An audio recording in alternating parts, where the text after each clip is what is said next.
Походили по садикам. Конфликты на национальной почве. Болезни есть везде, везде дети болеют. То, что творилось после сада, вот эта дикая сублимация нервов, истерики. Тяжелое, сложное чувство. Привет! Почти 15 лет мы живем в эмиграции и поменяли 4 страны постоянного проживания. Последние 7 лет у нас проходят с двойней. Эмиграция сам по себе очень сложный процесс и большой стресс. А эмиграция с детьми пятикратно все усложняет. Ведь все любящие родители стремятся дать лучшее своим детям. И все так или иначе сталкиваются с вопросом выбора детского сада. Последние 2 года, а в общей сложности 4 года почти, мы живем в Польше. И наш личный опыт – 2 частных сада. Один в Варшаве и вот второй во Вроцлаве.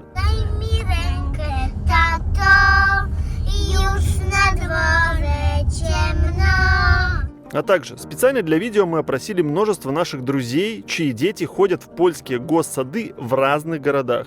Мы здесь не говорим о том, что что-то хорошо или что-то плохо. Мы просто стараемся поделиться достаточно нейтрально собственным опытом. Так вышло, что первый садик в жизни у наших девочек был не в Польше. В этот период мы как раз проживали в Индонезии на острове Бали. И для полной картины нашего опыта этот период очень важен, так как это первый сад, и именно этот выбор во многом определял дальнейшие выборы садов в Польше. Об этом мы очень коротко, но если эта часть вам не интересна, можете перемотать сразу на Польшу. Тайм-коды есть в описании. Итак, с самого начала мы решили, что мы не будем торопиться и отдавать детей в детский сад с 2 или даже 3 лет. Я изначально для себя так решила, что мои дети пойдут в сад, когда им исполнится 4 года. Почитала литературу, послушала некоторых психологов, педагогов, позиции, которая мне откликается, и вынесла такое решение. До 4 лет как-то важно, чтобы была какая-то фигура привязанности, да, будь то мама, папа или няня. Я знаю, что у всех разные возможности, разные обстоятельства, разный уровень обусловленности. Я знаю, что детей бывают отдают и раньше 4. И опять-таки здесь не про то, что это как-то плохо и ненормально.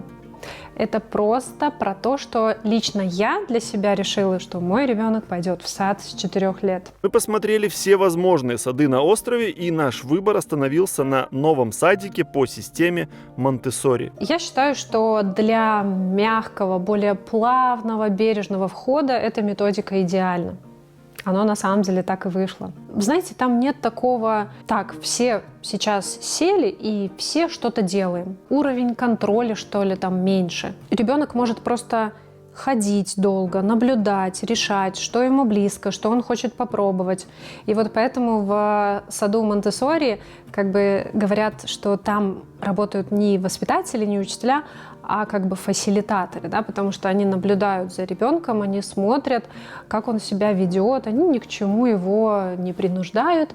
И когда ребенок, так скажем, по готовности, когда он готов чем-нибудь заняться, они его мягко вовлекают в эту заинтересовавшую его деятельность. Вот это мне очень понравилось. Там много независимости, там учат детей быть независимыми. Нет игрушек, таких в привычном нам традиционном понимании. Там в основном такие материалы, все такое экологичное, деревянное, очень нейтральное, ламповая атмосфера, которая сильно детей не стимулирует, не триггерит и так далее.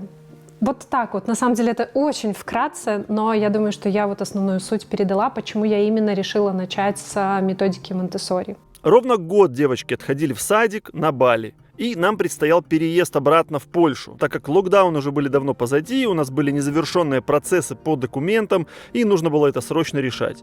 Переезд был непростым. Дети выросли на острове, и для них адаптация была особенным стрессом. Кстати, этот канал, собственно, и начал свою жизнь в первые же дни, как мы только переехали из Бали в Польшу. Так что вся хронология нашей адаптации во всех деталях заснята с самого первого видео.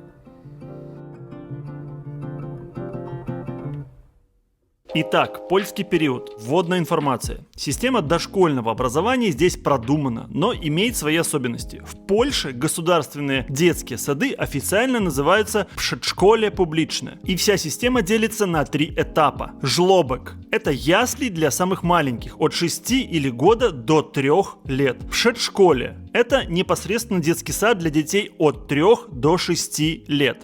И Зерувка – это нулевой класс. Обязательный год подготовки к школе для детей 5-6 лет. По приезду в Польшу мы начали искать детский садик, и я питал некие иллюзии, что мы найдем все благополучно, найдем себе обычный сад, не частный, потому что, честно говоря, это такая нормальная финансовая нагрузка платить за частный сад за 2 детей сразу. Пришел обивать пороги детского сада. Вот такие детские сады похожи на наши, как для наших людей привычные. Главный принцип польского дошкольного образования – доступность. Большинство садов государственные, и они работают в режиме 5 дней в неделю. Для детей от 3 до 5 лет посещение сада – дело добровольное, а вот Зерувка является обязательным для всех детей. В польские сады принимают не только местных жителей, но и эмигрантов. Если у вас есть легальный статус пребывания в Польше, временная защита или ВНЖ, ваш ребенок имеет равные права с польскими детьми на поступление в государственный сад.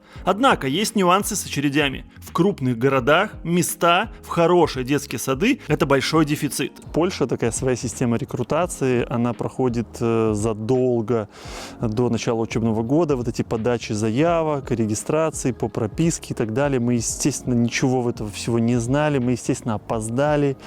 Мы приехали уже в тот момент, когда все закончилось. Если вдруг уже не оказалось мест в саду, то вы можете обратиться в местный муниципалитет Урząd Gminy, и вам обязаны предложить альтернативный вариант в другом государственном учреждении. Я просто ходил по этим ужондам, это такие исполкомы. Местно называется Урząd в Польше, и общался с работниками, просто объяснял ситуацию. Сразу скажу, что несмотря на то, что мы иностранцы, и сейчас очень много в сети ходит рассказов о хейте, о ненависти к иностранцам, прекрасные были все отношения у меня, очень мило встречали, все пытались помочь, от всей души. Не было никакой предвзятости, что мы иностранцы, что мы что у нас белорусские паспорта и так далее. Мы, конечно, легально находимся в Польше, у нас с документами все окей. Все очень просто старались помочь. Запись проходит через электронную систему профиля Зауфаны, либо если у вас его нет, нужно идти в сад, спрашивать, на какую почту отправить свое резюме и так далее. Тоже можно решить. Рекрутация на сентябрь начинается с февраля. Хотя где-то указывают, что с марта, но на нашем личном опыте мы убедились, что с февраля. Часто требуется прописка в том же районе, где находится сад. В любом случае это усиливает ваши позиции. Детей зачисляют по бальной системе. Приоритет отдается многодетным, детям-инвалидам, детям матерей-одиночек и тем, у кого оба родители официально трудоустроены. Я просто в таком приятном восторге от людей, которые от работников, получается, ужондов и детских садов, все эти воспитатели, все администрации, все директора просто настолько милые и доброжелательные. Я обошел около 20 садов. В каких-то были просто обычные, стандартные, нормальные, приветливые. Все, от людей, которые стригут газон, до директоров, какие-то безумно милые просто. Я не знаю язык, все с пониманием, все так, пожалуйста, спокойно, пан, не парьтесь, говорите как можете, нормально получается. Как-то мне неловко от того, какие они все прям. Обучение в госдетских садах в Польше бесплатное. Государство оплачивает пребывание ребенка в течение 5 часов в день. Родителям нужно оплачивать только питание. Обычно это около 10-20 злотых в день, но эту сумму нужно уточнять, чтобы была максимально актуальная информация. И мы походили по садикам, и в конце у меня какое-то было тяжелое, сложное чувство. Я думаю, что это связано с тем, что, возможно, нахлынули на меня воспоминания из моего детства. Я думаю, что многие меня поймут, у многих был, возможно, какой-то травматичный опыт, сотканный из этих воспоминаний о том, какие большие группы детей, когда родители поздно забирают или когда мало внимания от воспитательниц. Вы понимаете, что-то оттуда.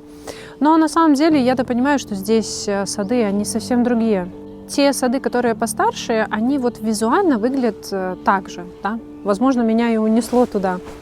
Но на самом-то деле я же вижу и слышу от своих друзей, знакомых, что это совсем другая история. Да? Здесь, что в школе, что в саду, тут все равно очень бережно относятся к детям. Да? То есть уважаются его права, соблюдаются его границы в основном. Я понимаю, что у вас у всех может быть разный опыт. Я пытаюсь как-то общий, да, какой-то озвучить общий опыт моих друзей, то, что я знаю, поделиться с вами. Например, когда воспитатели как-то наказывают ребенка, и это наказание превращается в такой откровенный абьюз, да, там, я не знаю, был случай в одном из наших садиков, когда там ребенка ставили в центр, вокруг ставили детей, снимали ему трусы, и каждый ему говорил о таташке что-то плохое, да, за то, что он там провинился, да, как ребенок. Были случаи, когда я была беременна, я все время гуляла с собакой возле сада, которым просто словесно уничтожали этих маленьких крох. Да. Я еще тогда мамой не была, но уже душа болела за них, да. Конечно, это не те сады, тут такого нет. Вообще, я думаю, что самая большая проблема это в том, что группы очень большие. Если бы они были поменьше, я думаю, что это бы многое решило. Я тут дома с 2, бывает, с ума схожу. А как если бы у меня их было 20? Не потому что воспитатель плохой, а потому что у него просто нет ресурса и нет возможности уделить каждому столько внимания, сколько это нужно ребенку. О каком эмоциональном вообще интеллекте, о чем можно говорить, когда просто детей очень много. Ты очень, даже если ты педагог от Бога, но у тебя просто нет возможности такой уход устроить за каждым ребенком в саду, где группа там 20-30 человек. Возле нашего дома, в районе, где мы жили, в Варшаве, в районе Бимова, очень много садов было государственных. И все самые ближние сады, из-за того, что мы опоздали, все было занято. Мы просто туда не влезли, потому что мы вот такая у нас ситуация. И нас определили по прописке. Нам сказали, что если вы легально находитесь, вам обязаны дать какое-то место в саду. Но этот сад, где было место, было далеко от нашего дома. Мы только переехали, машины нет. И вот сложилась такая некая комбинация из нескольких факторов, да. Во-первых, тот сад государственный, в который бы мы хотели попасть, там уже не было мест, а тот, который нам давали, он вызвал такие ощущения, которые я описывала, и он был далеко. Немаловажный фактор – это то, что наши дети совершенно не владели польским языком. Представляете, дети, которые, в принципе, большую часть своей жизни они прожили на острове Бали, да, они привыкли быть босиком, они привыкли к интернациональному комьюнити, привыкли говорить и общаться со всеми на английском языке. Соответственно, английский язык был неким мостиком. И так оно и вышло, оно так для нас и сработало, что когда мы пришли в этот частный сад, который в итоге мы выбрали, который был просто в 5 минутах ходьбы от дома, там великолепно директор разговаривала по-английски. Воспитательница наша тоже чудесная, которая была в нашей группе, она великолепно тоже говорила по-английски. Соответственно, в начале несколько месяцев, когда дети только стартанули и пошли в сад, они с воспитательницей общались по-английски, она с ними. И так знаете, как шаг за шагом, слово за слово, они начали изучать польский. И главный фактор, конечно, с чем у нас простым языком не срослось. Питание в детском саду. Опять-таки, никаких оценок. Я не говорю, что там ужасное, плохое питание. Нет. А просто оно нам не подходит, потому что у нас есть ряд продуктов, которые мы не употребляем. Не употребляют дети. В целом вы знаете, да, что сейчас большое количество детей с различного рода непереносимостью. То есть нам сразу сказали, что если какие-то непереносимости, аллергии или еще что-то, то это нужно походить по врачам, пособирать какие-то справки.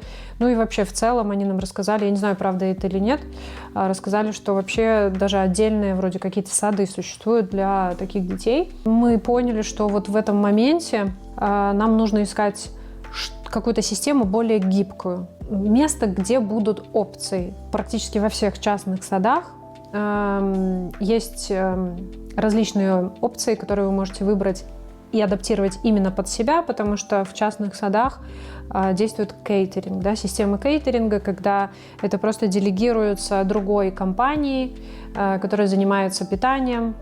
развозят по этим частным садам с 3-разовым, 4-разовым питанием. И каждый ребенок, каждая семья может, знаете, как мне там убери глютен, мне там убери молоко, у нас там непереносимость лактозы. И вот эта гибкость, это вот прям именно то, что мы искали. К сожалению, да, в государственных садах система, она такая очень строгая. Но я думаю, так везде. Нет такого, что уберите мне это, а я что-то свое принесу. Ну вот такие протоколы, такие правила. Кстати, я же дипломированный нутрициолог. Соответственно, я разобрала подробно меню в государственном саду и в меню в частном саду. И чтобы, знаете, как здесь эфирное время не тратить, потому что эта тема далеко не всем интересна, поэтому я вас приглашаю в наш телеграм-канал о жизни в Польше. Там вы найдете этот пост с подробным разбором меню государственного частного сада. Ссылочка будет в описании.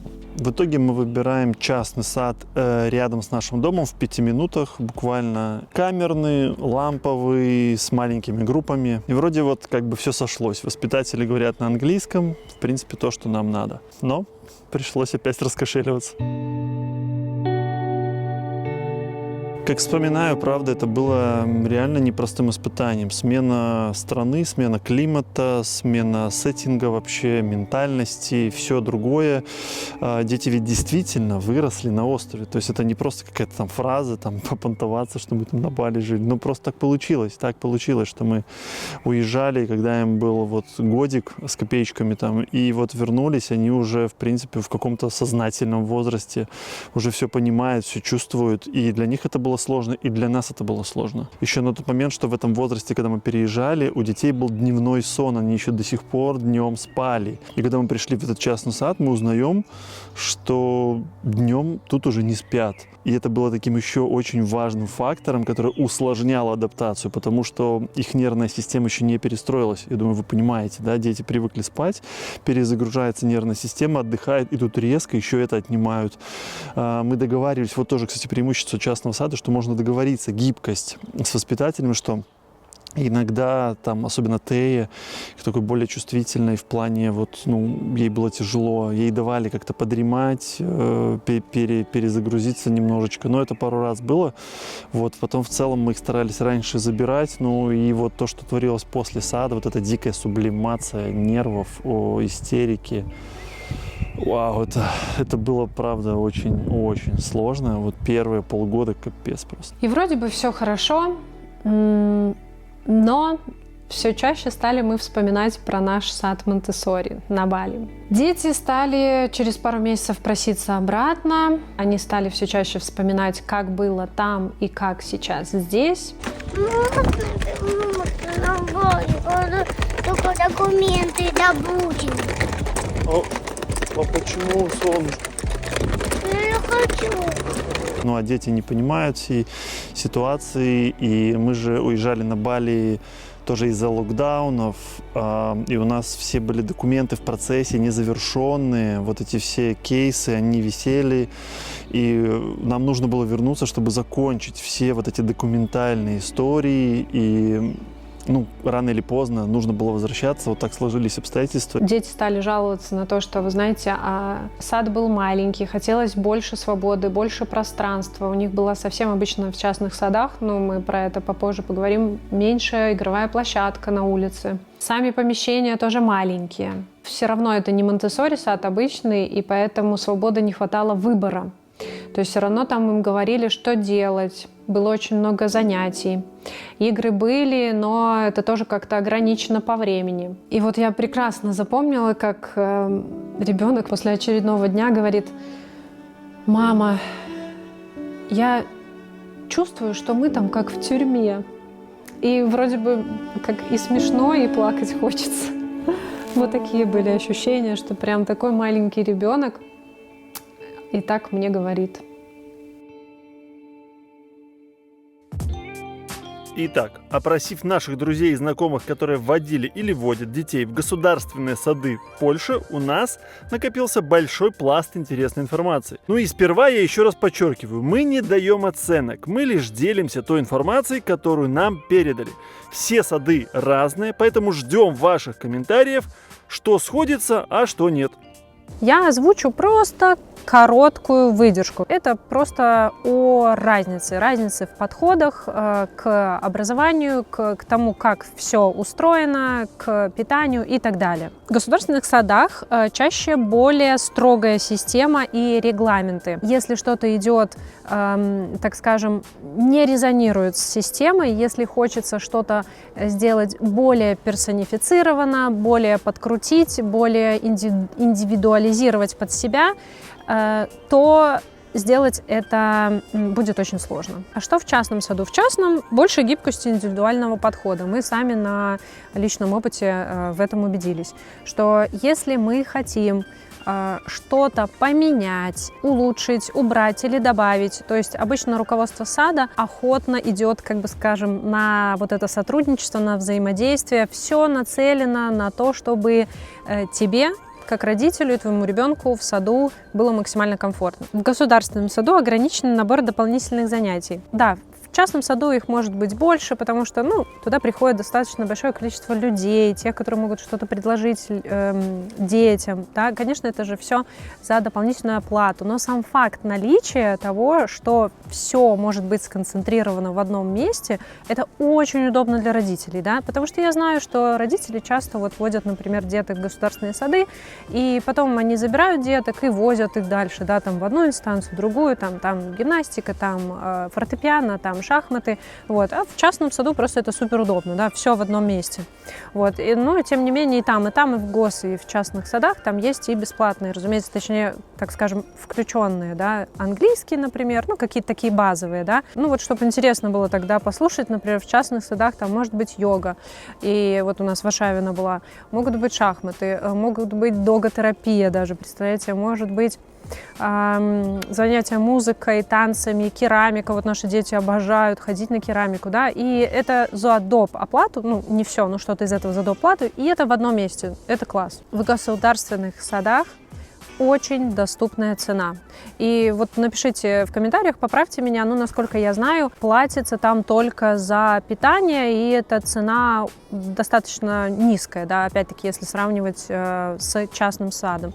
В частном саду ты платишь фиксированную цену за ребенка, за то, что он посещает его и целый день там находится, у них нет своей кухни, и ты отдельно уже сотрудничаешь с этой фирмой и платишь за питание очень такую тоже приличную сумму, немалую.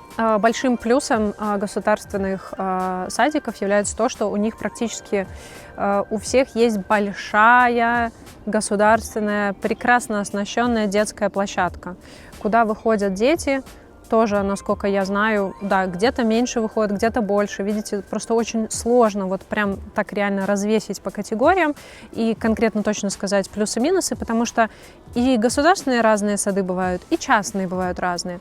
Но если прийти к какому-то такому общему знаменателю, да, то в государственных садах везде практически есть шикарная, огромная детская площадка. То есть это детям, конечно, есть где разогнаться, где поиграть, да.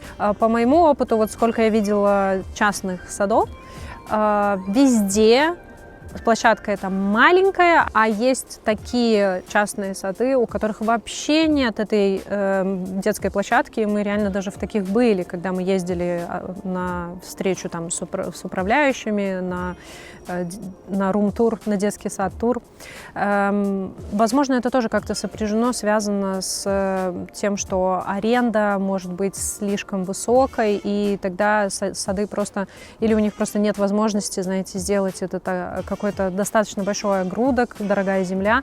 И в таких случаях они выходят из положения, они просто, как я здесь сейчас сижу, они просто вводят свои группы на какие-то публичные детские игровые. Мы записали к этому видео большой блок сравнения плюсов и минусов частных садов и государственных садов. Настя опросила большое количество друзей, составила там табличку плюсы-минусы, и он слишком огромный получился для того, чтобы его впиливать в это видео. Полное видео доступно для наших спонсоров. Там у нас будет отдельный чат, и планируем также делать какие-нибудь видеосозвоны, стримы только для спонсоров. Поэтому приходите, поддерживайте. Круто! Будем общаться. Еще хотелось бы с вами поделиться таким важным наблюдением. Это является очень чувствительной темой. такой уязвимый для многих из нас. Вопрос, который волнует всех родителей детей иммигрантов. Это конфликты на национальной почве. Много всяких слухов и всяких историй из интернета, но мы слышали непосредственно от наших друзей, конкретно их дети встречались вот с таким негативным опытом. Подходили другие дети местные и говорили: почему ты не уезжаешь туда, откуда ты приехал? По нашему личному опыту посещения нескольких частных садов здесь, в Польше, мы сделали такой вывод, что там достаточно смешанная среда. Туда ходят дети из разных семей, разных национальностей, разных культур, достаточно много смешанных браков. Как бы дети привыкают к этой разности, и, соответственно, они растут как будто с более толерантным отношением к остальным и относятся к ним с большим принятием и с большей мягкостью. Мое личное мнение, что сад, конечно, здесь важен, и много зависит от воспитателей, от администрации, но конкретно вот эти случаи, они идут из каждой конкретной семьи, от родителей. Это все должно как-то пресекаться, с этим должна проводиться работа, и она проводится. Сейчас в Польше, кстати, на государственном уровне идет борьба с ксенофобией. Более того, частные сады очень часто рекрутируют разных преподавателей, да, из разных стран. Из Африки, из Индии, из других европейских стран. Ну и, соответственно, дети тоже привыкают к тому, что люди бывают разные, и это абсолютно нормально. И, соответственно, в этой теме уходит напряжение, да, и они перестают мир делить и людей на свой, чужой. И для нас это очень важно. В любом случае, это не правило, это просто такое мое наблюдение. И в любом случае все зависит от конкретного сада, воспитателя, ребенка, группы и так далее. Еще очень важен момент просто вот банального везения, что вот просто может не повезти, и в группе попадется ребенок из семьи, которая дома вот проповедует вот такие вот вещи. Это тоже нужно понимать, что это в некотором роде лотерея. Болезни ходят и не выбирают, зайти мне в государственный или в частный сад. То есть болезни есть везде, везде дети болеют, вирусы ходят абсолютно везде. Ну, я уж не знаю, влияет или нет, что там где-то детей больше и больше, может быть, циркуляции каких-то, может, они больше друг другу что-то передают, не знаю. Но все-таки зависит от отдельно взятого иммунитета отдельного человека, ребенка, да. Я вообще заморочена, честно, на этой теме, это моя профессия. Я стараюсь следить, укреплять иммунитет, не только когда ребенок уже простудился, и мои тоже, бывает, простужаются, а именно, знаете, как превентивная медицина, профилактика. Я занимаюсь ей на ежедневной основе. Знаете, как мы пьем там иммунные бустеры с утра, куркуму, лимон, приучаю детей пить много воды. Ну и в целом стараемся контролировать сахар, стараемся давать им больше клетчатки и всего зеленого, ну и так далее. Ну и, соответственно, могу тоже поделиться чисто вот своим опытом. История такая довольно популярная про 2 через 2. 2 дня ходит, 2 недели болеет. Слава богу, спасибо большое, но это не про нас. Вот тут могу сказать, что мои 2 детей, каждый злотый, они отхаживают. То есть вот берем, если да, общее в процентном соотношении, мне кажется, они ходят 98%, они выхаживают. Я, когда загонная, замороченная мама со своей нутрициологией, я не даю им шанса. То есть они у меня дома не сидят, все выхаживают у меня. Конкретно, что мне больше всего нравилось в частном саду в Варшаве, это то, что там практически не было выходных. Представляете, они даже 31 числа декабря, 31 декабря у нас спрашивали, придут ли ваши дети. Там можно было по записи сказать да или нет. Ну, в этом плане они вообще молодцы. Но у нас все-таки в конце, так или иначе, произошел не очень приятный инцидент с руководством. Ну, вот какой-то вот осадок остался, не хочу его рекомендовать, потому что там вот чувствовалось, что мы все-таки для них вот такой прям вот просто бизнес и какого-то такого человечного отношения. То есть не было ничего плохого, негатива, нас никто там как-то не подставлял, не кидал, но вот что-то вот такое внутри осталось. Хотя воспитателям я очень благодарен, молодые девчонки, они прям видно, не было у них большого опыта, но они очень старались, и за это я вот им благодарен. И вот эта тема с руководством очень странная, была очень заметна по большой текучке администрации, то есть директора менялись каждый месяц. Видно, не могли сработаться с владельцами, которые просто ставили на поток бизнес, для них вот этот человеческий фактор был не очень важен. Появлялись такие из высокого общества владельцы, такие просто иногда, ну вот так. Поэтому, ну, плохо не хочу ничего говорить, это личное их дело, бизнес, ничего личного, но осадочек остался, поэтому не буду называть название этого сада. Вот, он сыграл роль в своей жизни, в нашей. Спасибо ему большое. Мы двигаемся дальше. Он пускай себе существует. Я думаю, что у них все хорошо. Год прошел. Закончилась сложная адаптация не только у детей, но и у нас. Она тоже длилась, как и правду говорят, 6 месяцев. Все было позади. Дети освоились, выучили польский язык. Daj mi rękę, tato, już na dworze ciemno, a ja się nie boję, bo ty idziesz ze mną. Полностью отказались от английского, он ушел куда-то у них на дальний план. Приблизительно через 6 месяцев они на нем заговорили и стали нас просить смотреть мультики только на польском. О, нет, не включай мне этот английский, я не хочу. Книжки стали просить именно на польском языке и так далее. Ładówki dzisiaj dzień nauczyciela, więc popłynie życie i moc. Z cierpliwością nauczali cały rok. Решились на эту авантюру, многие знают, путешествие. Почти 3,5 месяца мы жили в кемпингах, объехали все польское побережье. И мы прям видели по детям, как они адаптировались, насколько им стало легко общаться с местными детками.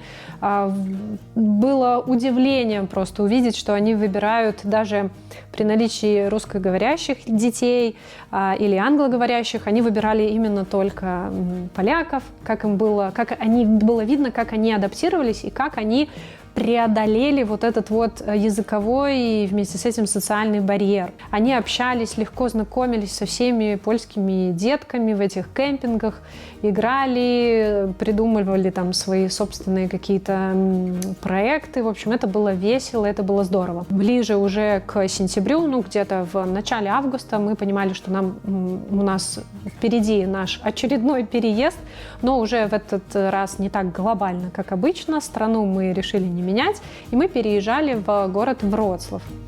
Соответственно, мы понимали, что нам нужно найти сад. И уже в этот раз мы решили, что давайте-ка мы вернемся к нашему любимому методу, с которого наши дети начали на острове Бали. Мы решили найти сад именно по методике Монтессори. А почему, я уже говорила в начале видео.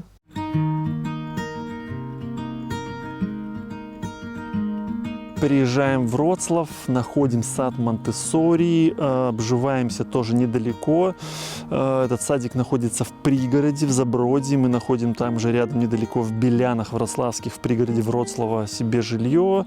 Все очень круто. Кстати, нам искал жилье во Вроцлаве наш хороший друг Илья. Вот прям дружим, тоже общаемся, как и с риэлтором из Варшавы. Контакты всех наших друзей-риэлторов в нашем телеграм-канале в закрепленном посте. Они уже заселили не один десяток наших подписчиков и уже даже покупают и продают жилье. Вот уже несколько объектов было куплено нашими друзьями для наших подписчиков во Вроцлаве и около 10 объектов прямо в Варшаве. Поэтому классными контактами и всей полезной информацией мы делимся в нашем телеграм-канале. Не забывайте, там есть закреп-пост, вся полезная инфа. Из всех садов мы выбрали именно наш сад, в который сейчас ходят дети. Он называется сад по методике Монтессори Пестка.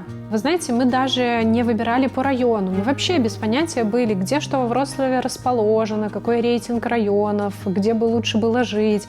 Нам было все равно. Мы вот ждали вот этого внутреннего зова, отклика на какое-либо вот учебное учреждение. Да? Там, где нам понравится, мы вот там, как говорится, не знаю, палатку поставим, будем там жить, ходить в этот сад.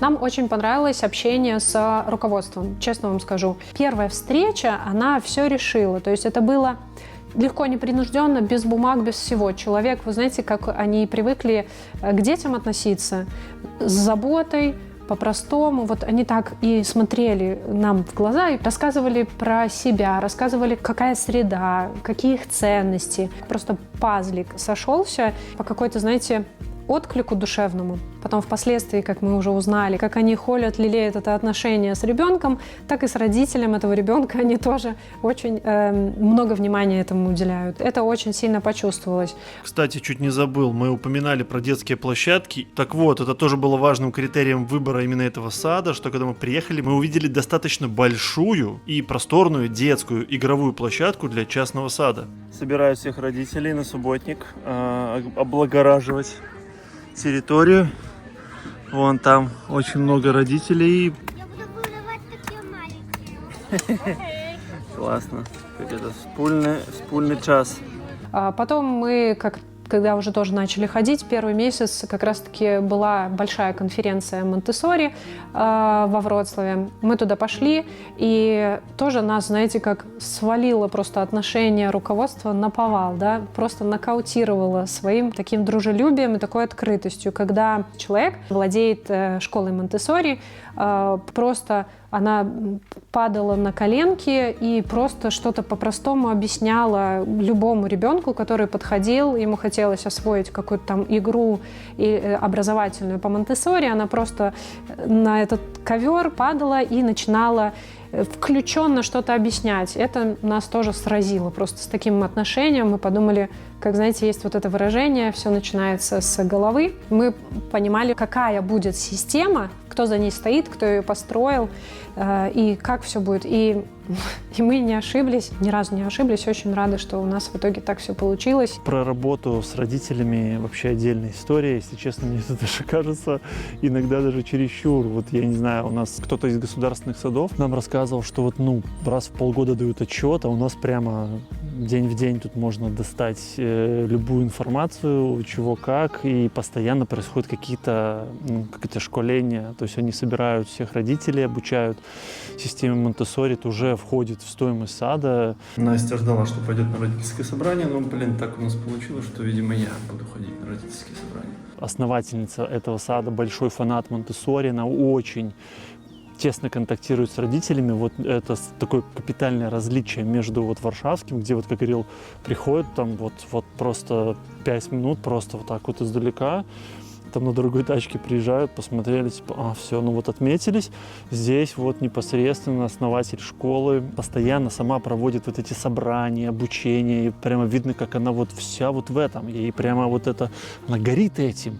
Не просто замутим тут по-быстренькому, будем баблицо косить с родителей. Нет, вот. И вот это чувствуется во всем. Когда человек вот с душой занимается, вот прям реально чувствуется. И администрация у них поэтому такая же. И текучки нет. Никто там за уже почти там скоро год, сезон мы отходим, и никто не поменялся. Там, добавляются какие-то пополудневые пани, воспитателя, там, мало кто уходил, вроде только добавляются. После этого сада детки переходят со своим каким-то привилегией в этот сад, в школу.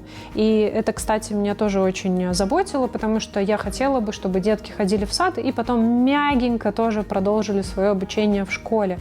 И, соответственно, это в плюс то, что и взносы не надо дополнительные делать, и ребенок уже адаптировался, он со своей группой пойдет дальше. Я надеюсь, это видео вышло интересным и полезным в какой-то мере. Возможно, мы какие-то темы забыли раскрыть или что-то нам кажется само собой разумеющимся, а для вас показалось, что мы что-то недорассказали, поэтому приглашаем всех в комментарии с вопросами и обязательно поделитесь своим опытом взаимодействия с детскими садами в любом городе, в эмиграции или не в эмиграции, во сколько вы отдавали своих детей, как дети переносили адаптацию. Все это будет очень интересно почитать в комментариях, ну и также подискутировать на эту тему. Не забывайте переходить в наш телеграм-канал.